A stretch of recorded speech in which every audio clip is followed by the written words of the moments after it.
Hi guys, and welcome back to another collaboration episode where we are celebrating our amazing suppliers. So today's episode, I'm not gonna lie, today's episode is absolute gluttony. It is fatty goodness, it is all the glorious things in life. It's definitely a treat yourself kind of meal.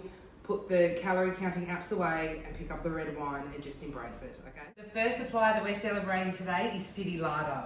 So Robbie and Beck have got a shop direct to the public in Ivanhoe, and they're also around a lot of local markets, so please make sure you check them out. Like I mentioned in the other episode, we'll make sure everyone's details are on our social media so you can contact them easily. So what does City Larder do? Glorious treats. They make, without a doubt, the best chicken liver pate I've ever eaten. They also do a delicious duck and cherry pate. They also do a free range pork roulette. Oh my gosh.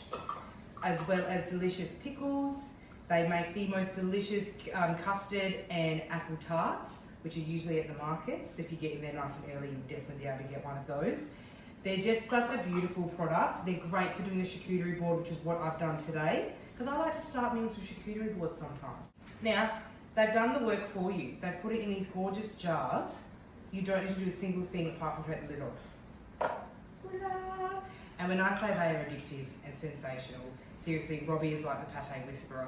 He's got a skill, the man is talented, we love Beck as well. Make sure you check them out, guys. Yum. The second supplier that we're celebrating today is Amore. So not only do these guys make the best fresh mozzarella that you're ever going to taste, beautiful ricottas, the cannoli, they also do all these other cheeses. There's a huge range of cheeses that they do. So today we are using their blue cheese, and we're also using some of their cacciota, which is beechwood smoked. So if you love any kind of smoky foods, you will absolutely adore this. I cannot explain to you. The smell is sensational, and it's going to complement all your other charcuterie items as well. So on this board, I've just thrown in a few of your classic kind of pairing up treats. We've got some olives, some breadsticks, some gorgeous figs from my friend's tree. They're organic. You can see how lovely and red they are. Almonds, some radishes, cornichon. You must always have cornichon with pate and roulette. It's like an unwritten rule. Must. Enjoy these with a gorgeous glass of red wine, and we're going to move on to main course next. On to main course, and the third supplier that we're celebrating today is Gary's Meats.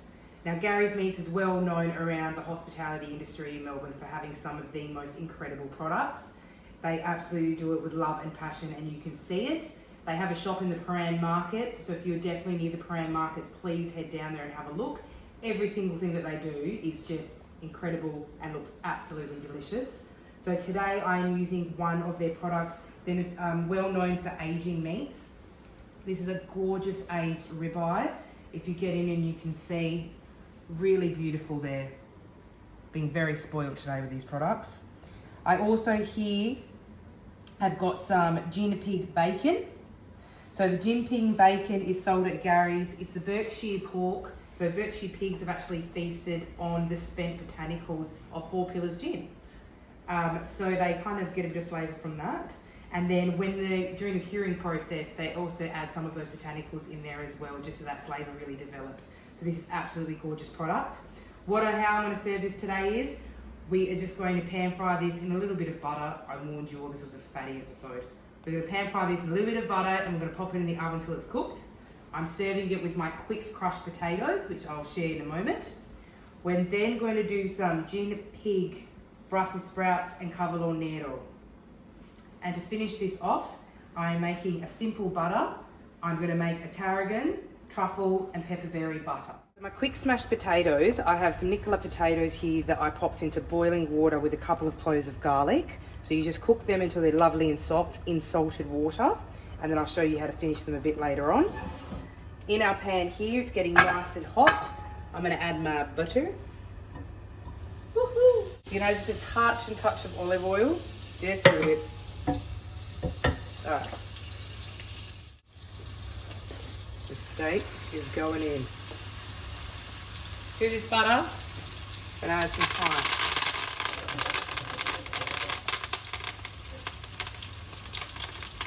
I'm going to seal this really well, about 2 minutes each side, and then we're going to pop it in the oven to finish because it is a rather thick piece of beef. Alright, so our steak has been sealed, all the edges really beautifully. Tuck that thyme in here, tuck our steak in here, and we're going to pop it in the oven. Timing obviously depends on how you would like your steak, rare, well done, etc. So we're onto our Brussels sprouts with our gin pig bacon. So our pan is just warming. So we're going to have the bacon first. You don't need any extra fat. This definitely has enough. So we're just going to render this down. Just cut it in lardons. Sorry. Just let the fat melt a little bit, and then we're going to add some red onion and thyme. Oh my gosh, that smells incredible. Yummy, look at all of this. Oh yes, that, my friends, is fatty goodness. We're chucking in some thinly sliced red onion and some extra thyme. We're just going to let this cook for another minute, and then we'll get on to our Brussels sprouts and cavolo-netto. This has been cooking for about a minute, so we're going to add our cavolo-netto and our Brussels sprouts. So cavolo-netto, I've just thinly shaved, sliced, sorry.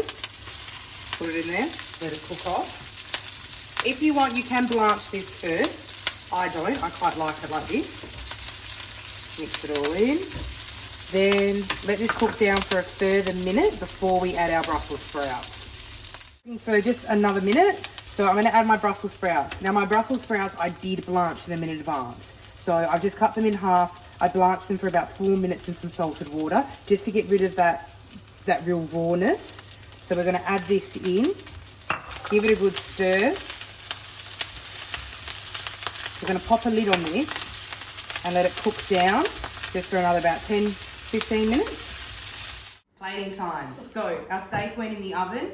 It's finished cooking in there because it's quite a thick piece. I've let it rest. Now it's vital to let your steak rest. The rule is usually the amount of time that you've cooked it, it needs to rest for at least half of that time. So this one was in the oven for about 9 minutes. So I've let it sit for about 4 to 5 minutes. So time to carve up. Just going to remove that little bit of string. So this is for 2 because it's a very generous piece of beef. Very generous. Oh yeah. Our potatoes here. So as you saw earlier, they were boiling in some salted water with a couple of cloves of garlic. All I did was, once they were tender, I strained them, added salt, a good amount of olive oil, and attacked it with this spoon. So it's not going to be silky, they are crushed. If you do prefer silky potatoes, then I'll suggest you do mashed potatoes. I also keep my skin on. If that offends you, take the skin off. So we're piling this up nice and high.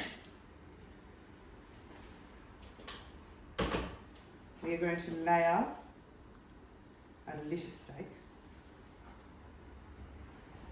And this bone bit, don't throw that bone bit away. Seriously, ignore it, that little bit, it'll be delicious. All right, so we are adding our butter, which I've turned into burnt noisette, so just burnt butter all over the steak. Delicious. I warned you all this was fatty goodness. I'm gonna put a little sprig of thyme. We're serving this with the Brussels sprouts. As you can see, they've caramelized in that bacon fat. It's just glorious. That is main course done. Dessert time, and we are celebrating Wonder Pies. Now, Wonder Pies are incredible. They are doing pre-made meals for you. They've got savoury pies, they've got a shop in Bauline, and they're doing home deliveries, which is absolutely amazing. This apple pie is Nana Fraser's recipe, and it is delicious. All you have to do is reheat it. That is it. How easy.